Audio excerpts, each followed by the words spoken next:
This episode is sponsored by Synchrony CareCredit.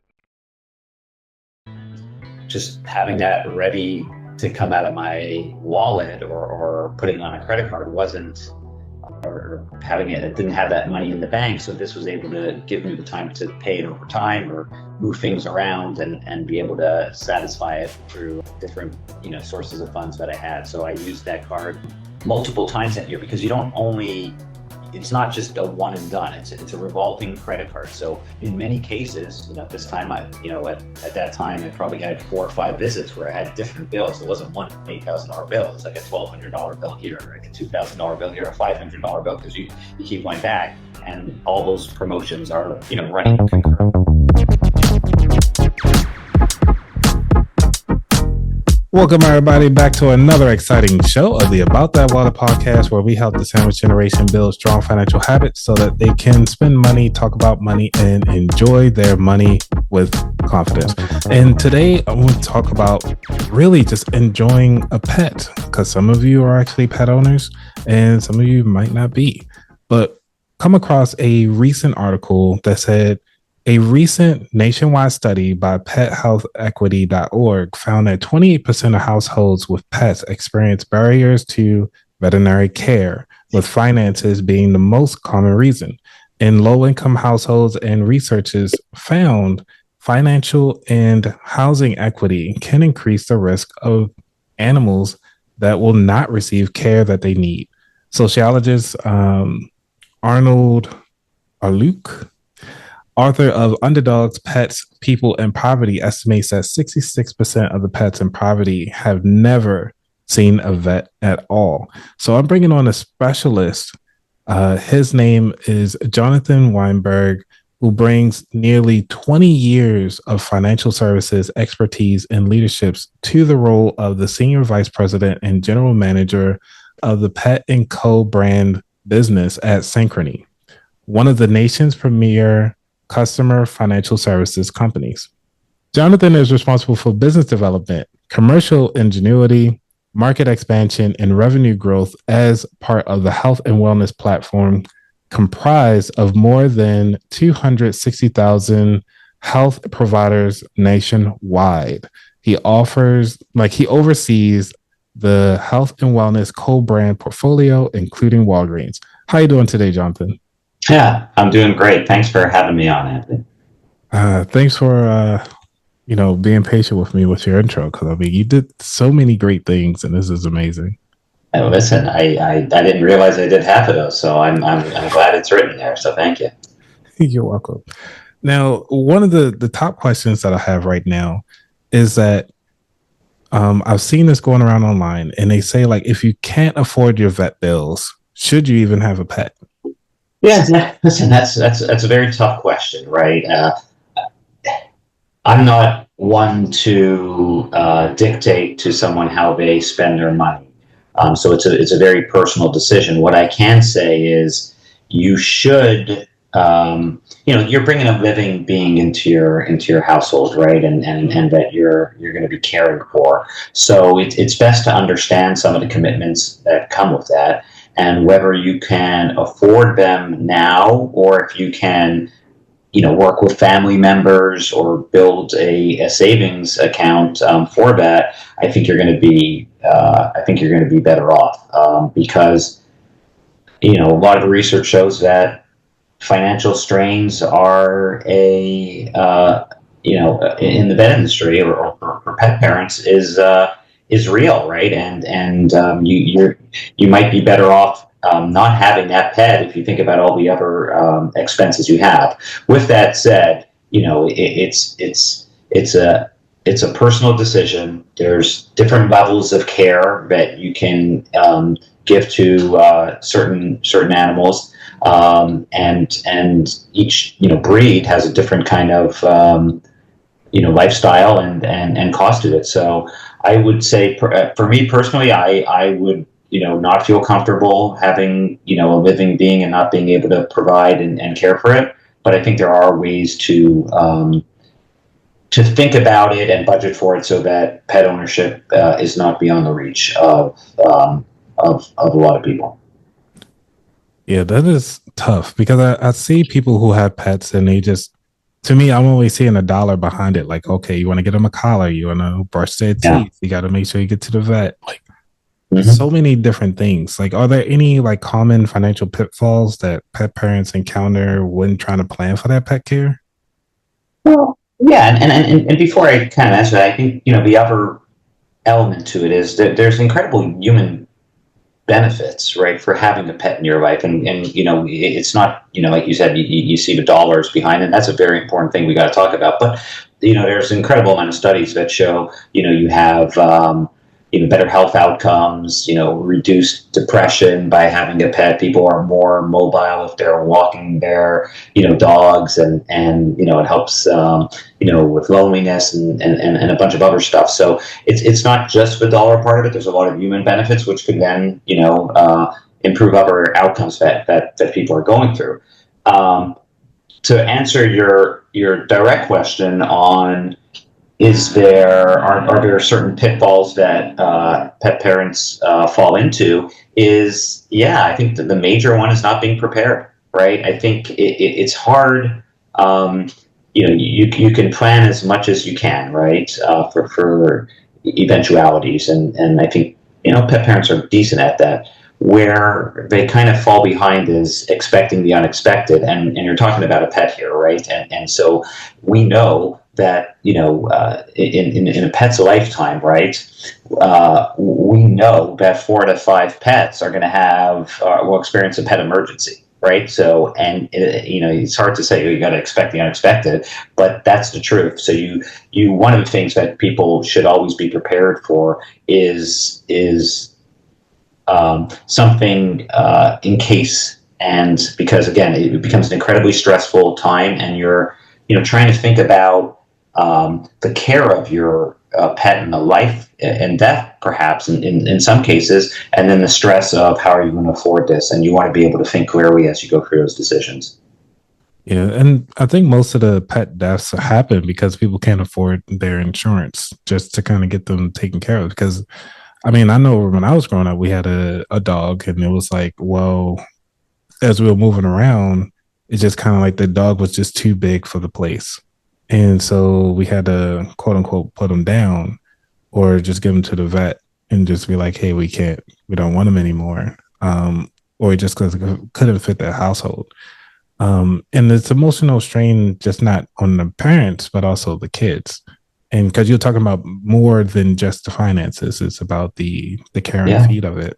So, No, absolutely. I think, listen, there's a lot of shelters that will take back, pets, and we like to partner with, no kill shelters. So ones that, work to find, that pet, if it has to be surrendered, a household that will care for it and won't put them down.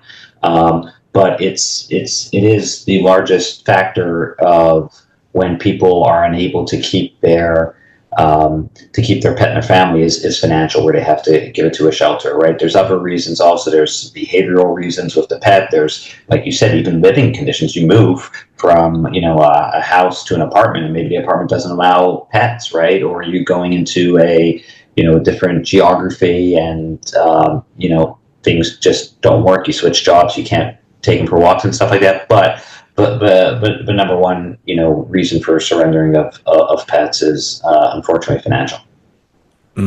and you're a pet owner yourself, right? I am indeed. May I introduce you? Yeah. Get over here. There she is. Here's the beautiful Maddie. She is. Hey, oh, look at her. She's yes. She is she's hopefully going to be turning 15. Nice. In human years, in June. So she's a miniature poodle. I'm gonna put her back down. She's feeding me all the info to answer these questions, just so you know. And she's been with us. She's lived all over the world with us, actually, and she's been a great part of our family. And we're blessed to have her. But she, especially as pets get older, she has more health issues, right?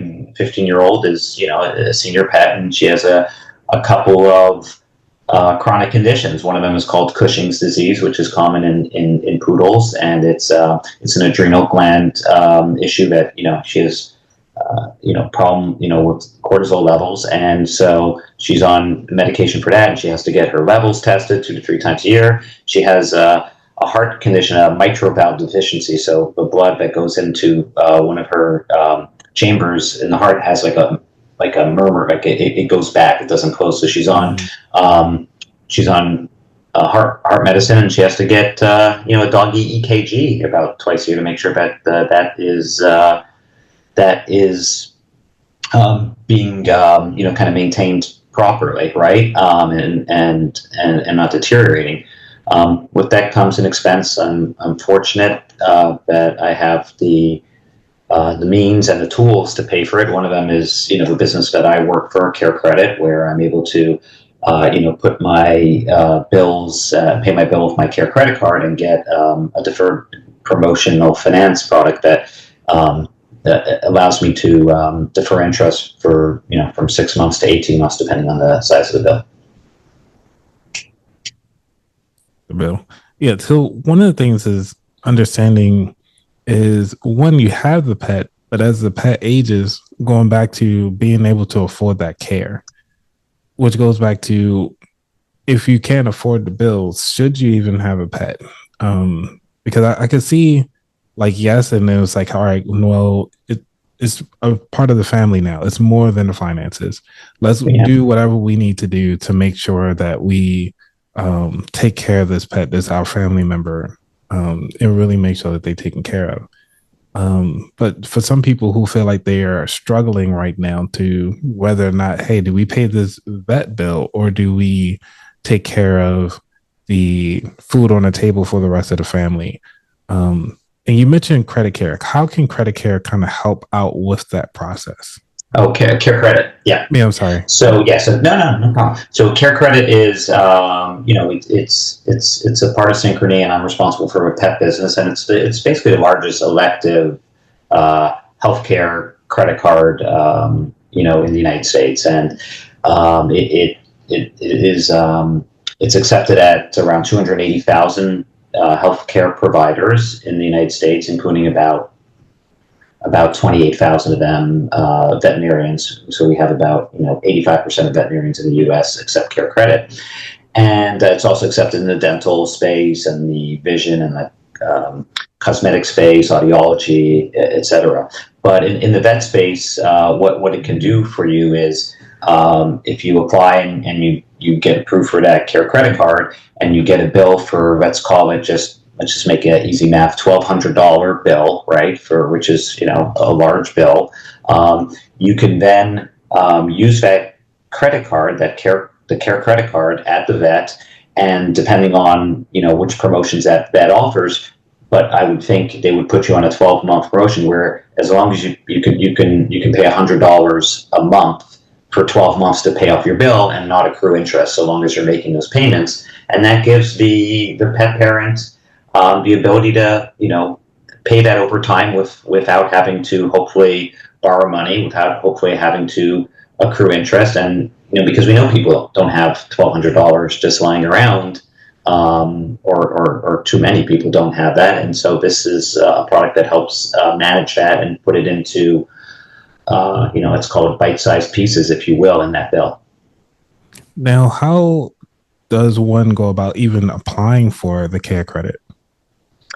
Yeah, you can go to carecredit.com and apply right there. So www.carecredit.com, and you'll see there might be a drop-down box for which industry you want. But the truth is once you have the card, it can be used across the network. So if you have some dental work that you need done, or if you need to get a hearing aid or stuff like that, or you need something for your pet, it can be used across that network.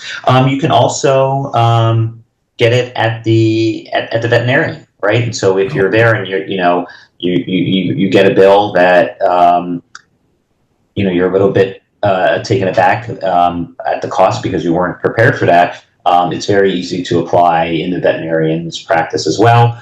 It's obviously some better to get it before in case. That's what we recommend, right? It's good to have something just in case, and if you have a pet, the odds are you're going to have an unexpected expense. So you may as well be prepared, but we're there at the point of care as well. Do you need to have good credit for it? You need to have some level of credit history.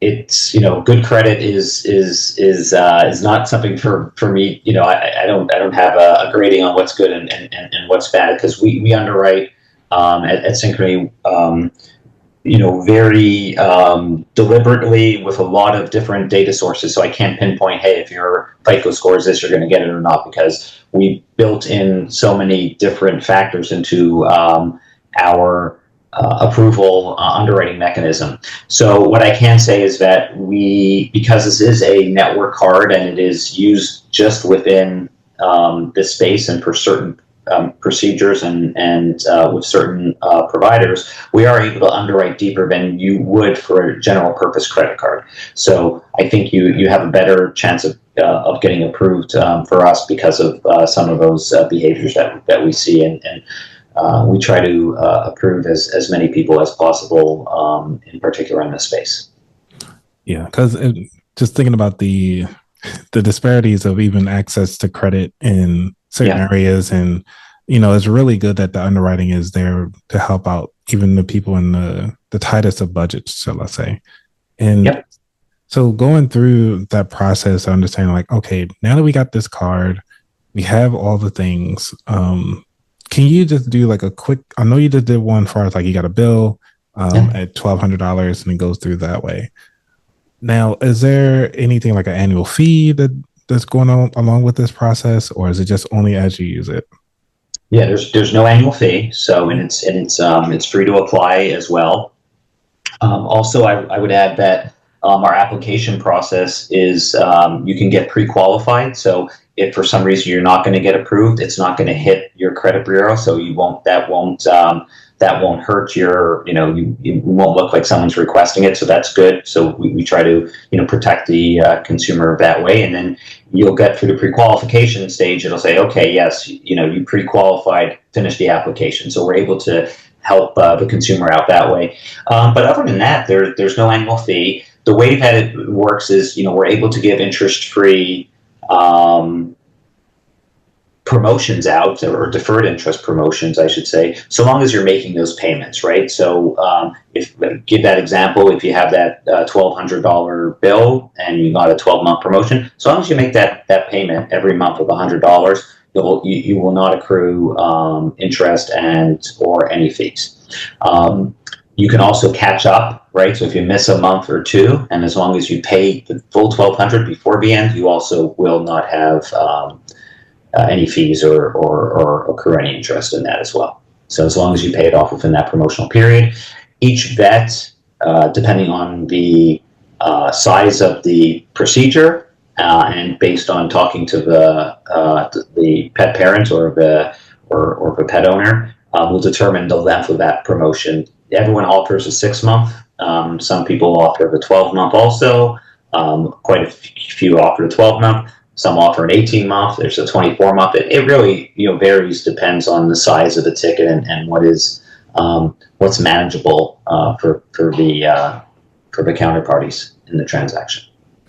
Now, for your pet, what was like the biggest expense that you had to deal with in CareCredit? Really, just kind of like, I'm so glad that I got this.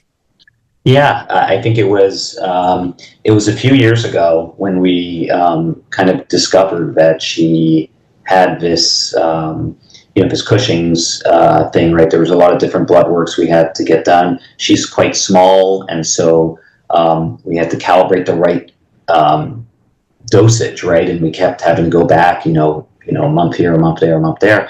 I think in that year, between that and the heart condition, which both happened in the same year, I think her out-of-pocket costs at the veterinarian that year was over $8,000, and yeah, that's significant. And just having that ready to come out of my wallet or putting on a credit card wasn't, or having it didn't have that money in the bank. So this was able to give me the time to pay it over time or move things around and be able to satisfy it through different sources of funds that I had. So I used that card multiple times that year, because it's not just a one and done. It's a revolving credit card. So in many cases, this time at that time, I probably had 4 or 5 visits where I had different bills. It wasn't one $8,000 bill. It was like a $1,200 bill here, like a $2,000 bill here, a $500 bill, because you keep going back, and all those promotions are, running concurrently.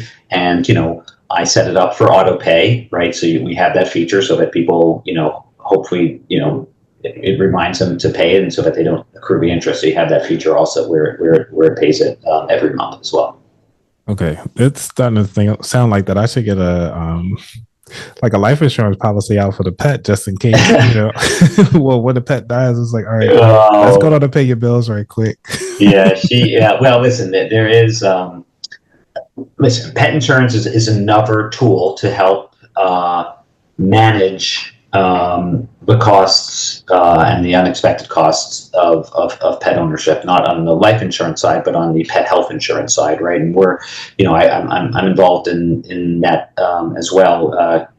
Synchrony, I used to own Pets Best. We had bought it and grew it and recently sold it, but that was the third largest pet insurer in North America, I believe, when we sold it. And but we're still invested in it and a parent company which owns a lot of other insurance brands. And so insurance is a good way also to help budget and manage expenses. It's not for everyone. It's but it is a valuable tool together with CareCredit to be able to manage those unexpected expenses, and also make sure that you got a little bit of compliance to some of the medical care that you want with some of the wellness plans that come along with that. And there's different types of insurance that you could toggle and build a plan that makes sense for you. So it's quite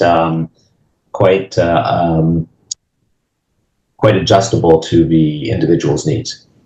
Yeah.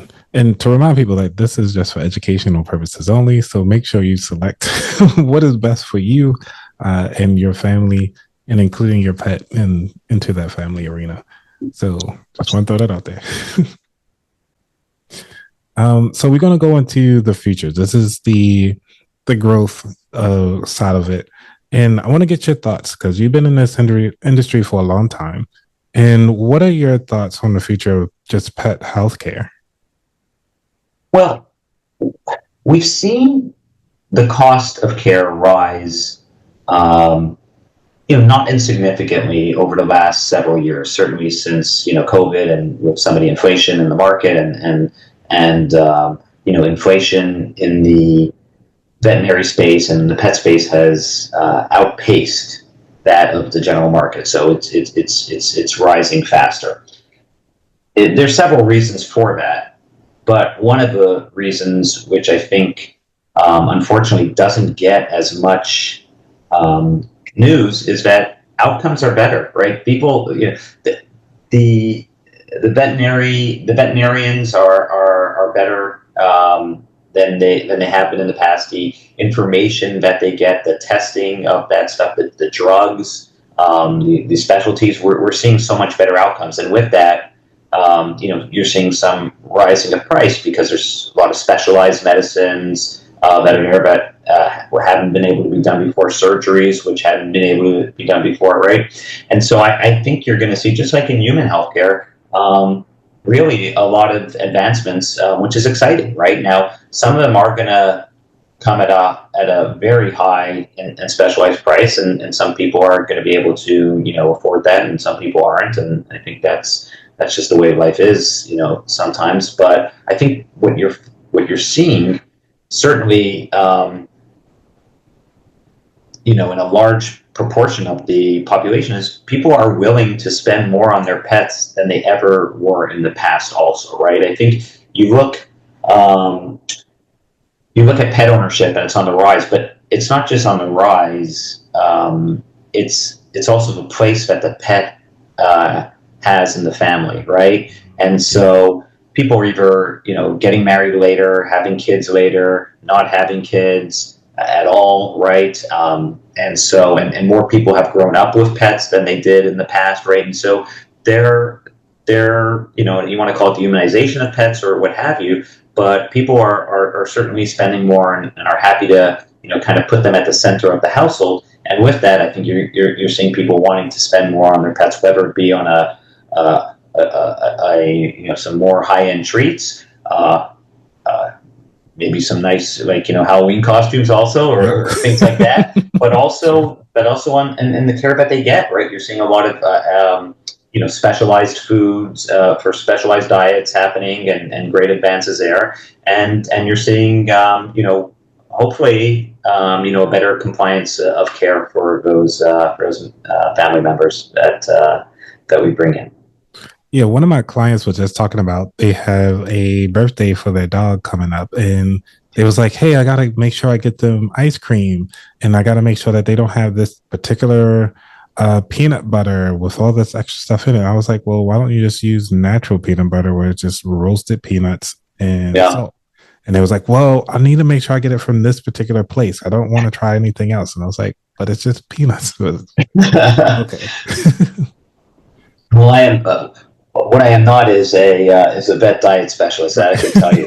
We try to adhere to her recommendations from the vet, but I'd be disingenuous of me to say that a piece of chicken hasn't fallen off the table from time to time, or some steak when she's looking at me like that. Why does your food smell better than mine? So I don't think I'd be useful in that discussion. No, it's fair, because it goes back to, how do we make sure that these pets are getting the same care and love that we want to have for ourselves as humans? And, granted, their stomachs are different, their eating habits are definitely going to be different. But also, because this is Small Business Month, it kind of behooves me not to talk about how could CareCredit really benefit the small business or even the veterinarian practices out there. So how could actually CareCredit help them? Well, let me start off by saying that about 60% of the vets that CareCredit is accepted in are independent, and independent vets or small business vets, not the large chains. We also are accepted in both, but we're more are accept. There's more independents and small business ones that we partner with, and we think independent vet ownership is very important, and small business, especially in America, is an engine which is so important for the economy. So we talked about how CareCredit can help the pet parent or the pet owner, right, by giving them the time to pay and the flexibility and having that peace of mind, knowing that you have that card in case something happens. Well, how it works for the veterinarian is we enable them to get paid, the small business owner, in a timely manner, right? And so if not for something like CareCredit, they would have to, put it on their own account, right? And have to chase after, clients, which is not, something that's good. So we're able to send them the money for the treatment if it's used on the CareCredit card within 2 days. There's very, very limited recourse to them, so they don't have to chase after the client and remove that. It helps them with accounting, it helps them with cash flow, right? So I think that's part of it. I think also as a company, Synchrony is very much invested in the small and medium business community, and so we do educational. We just in CareCredit, we train our partners in that space on how to use credit when it makes sense, how to make it easier for your practice to run more efficiently with it, and all the tools. There's also an incredible amount of data, through our dashboards that we share on how to maximize revenue through using credit as well, and sharing of the best practices. So those are some of the things we do. We help them with some of the marketing campaigns that they can do, and how best display and best practice sharing. So I think those are the things that we do, and Synchrony as a company, is a larger bank, does that across the board, not just in the health and wellness space, but in the home and auto space and some of the diversified portfolios, whether they be in jewelry or sewing or travel and other stuff that we participate in. It sounds like a whole nother episode because I would like to dive more into that piece of it. Sure. It's like from the business perspective of, how to maximize the use of incorporating such a big bank into your everyday practice.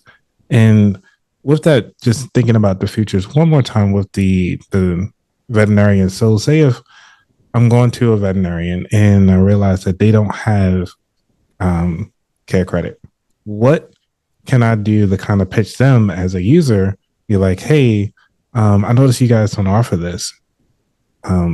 Here's a number or here's a website to kind of check them out so we can offer it here at this particular vet as well. I'm happy to say that CareCredit is quite widely accepted, right? So we're accepted in 85% of vets in the U.S., right?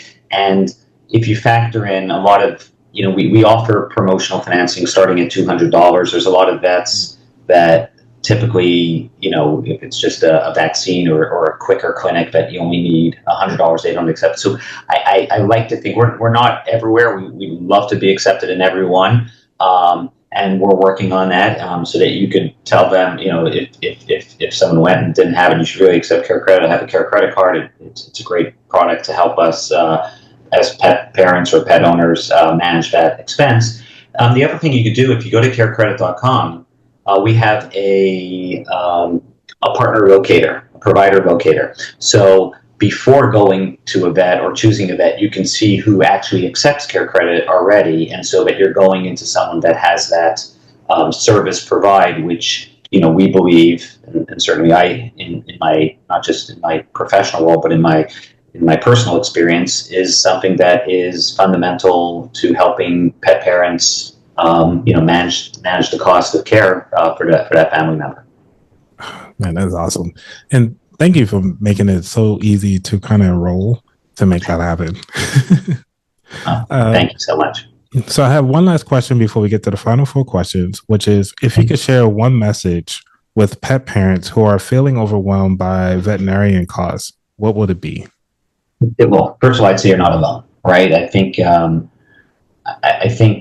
we've seen a large rise in costs. We've talked about why some of it has happened. Some of it also was that veterinarians had to make a living wage also, and a lot of the people in their practices, labor costs had gone up, and that doesn't was wrong. I don't think they're raising price for the sake of raising price. You're seeing some of the supplies and inputs going up. So I would say, don't take it out on the veterinarian. It's just something that is going through the system and working its way through the economy. I'd say you should talk to your veterinarian and kind of come together with a plan. Also, they're the experts. They're going to know what this pet could cost over the lifetime and how you should budget for it. And then there's something called the spectrum of care, right? And what might be right for me as a pet parent might not be right for someone else, right?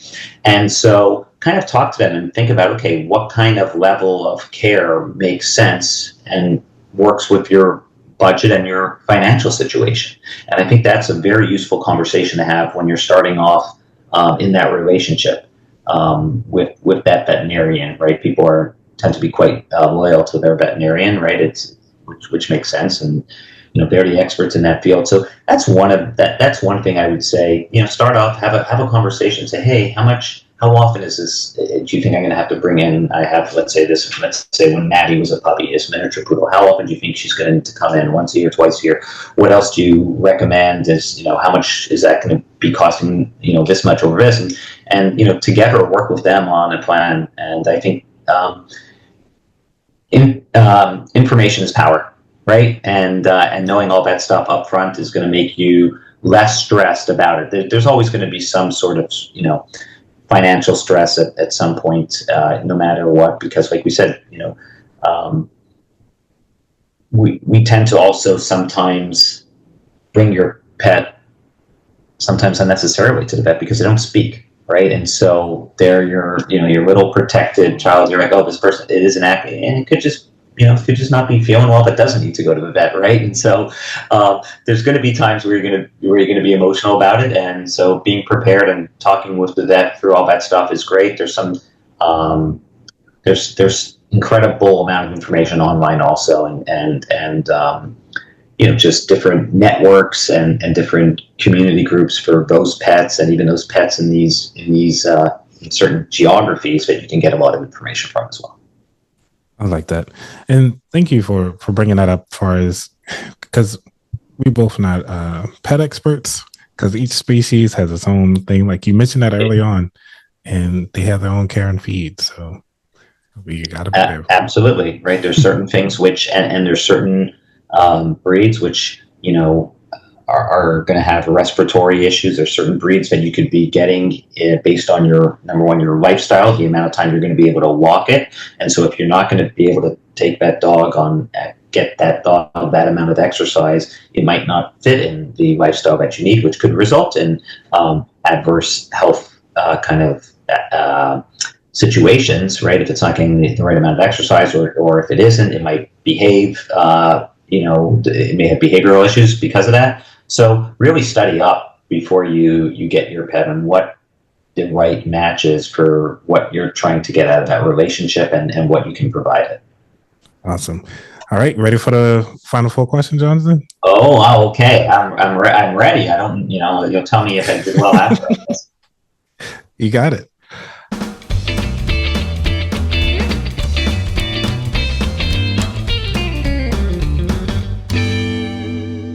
All right. Question 1. What does wealth mean to you? Ooh. Health. Yeah, I think your health is your wealth, right? I think you can have as much money as you want, but if you're not able to enjoy it, if you're not able to enjoy life, spend time with your family, your loved ones, then it does no good. So really having in health is around the center of that. So your health is your wealth is an expression which I'm sure you've heard before, but it's certainly something that is very true. Yes, sir. Number 2. What was your worst mistake as a pet owner? Ooh, that is a good one.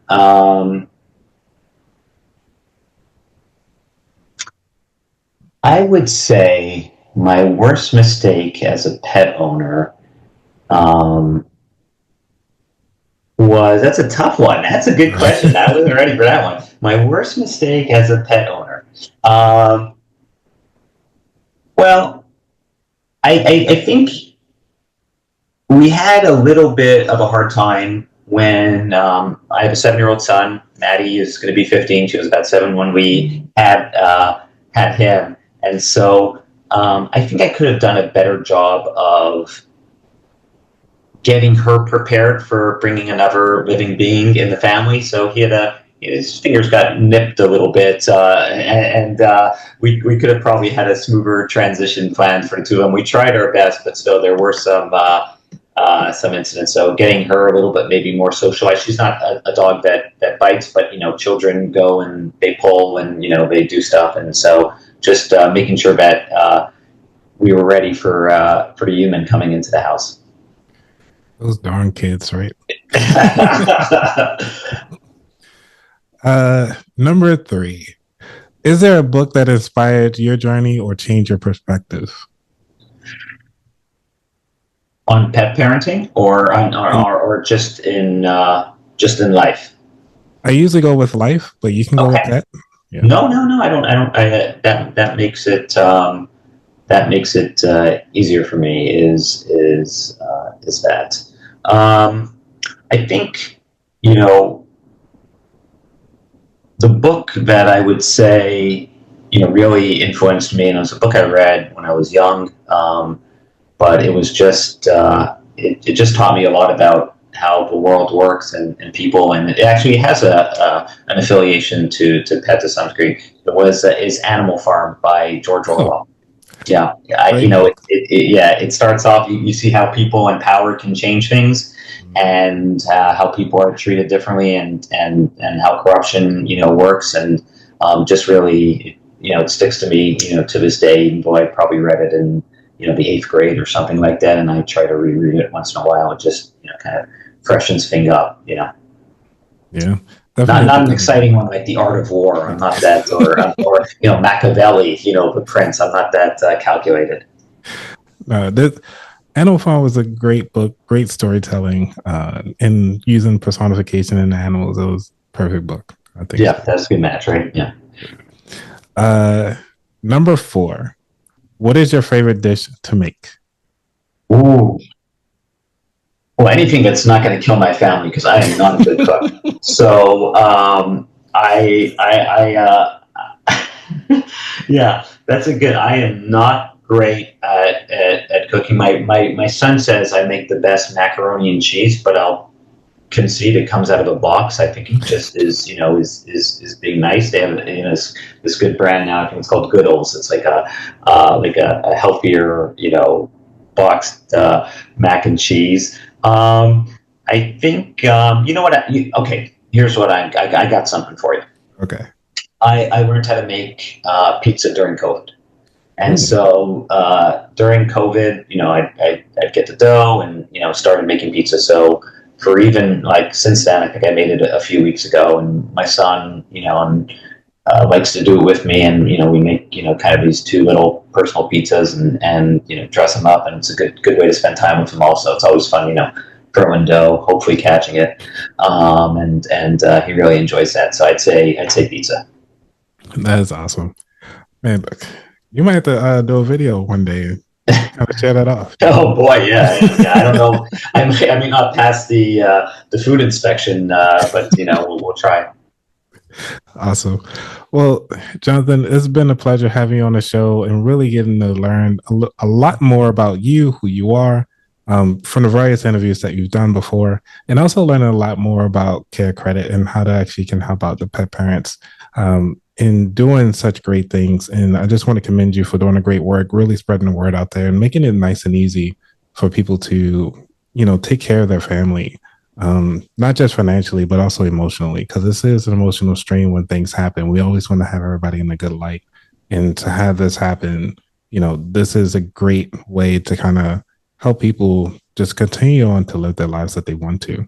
But this is the last question of the show, which is, where could people just kind of find out a little bit more about your services, or even just get in touch with you and your team? Yeah, I would say to go to carecredit.com, and you'll see all the different specialties we're in. And if you hit the veterinary drop down, there's a lot of great information there as well that we provide to prospective pet owners, and budgeting tips and all the other things we have. There's a lot of good knowledge out there. So I'd recommend going to carecredit.com and using that as a starting point. And I would say I want to thank you for having me on and letting me talk about this and get the word out. It's important, but I want to thank you as well for what you're doing and trying to help your listeners and your community get more education about finance and getting more perspectives, and serving, doing that as a great public service is important. So thank you so much for your work. Oh, man, thank you so much. All right, so for those of you who are listening, please make sure y'all do the thing, subscribe, follow, and share this episode with another pet parent. And even if you're not a pet parent and you think of somebody who's planning to be a pet parent, this is the episode that you really want to share with them. So thank you all again. Y'all be safe. We out. Peace. Peace.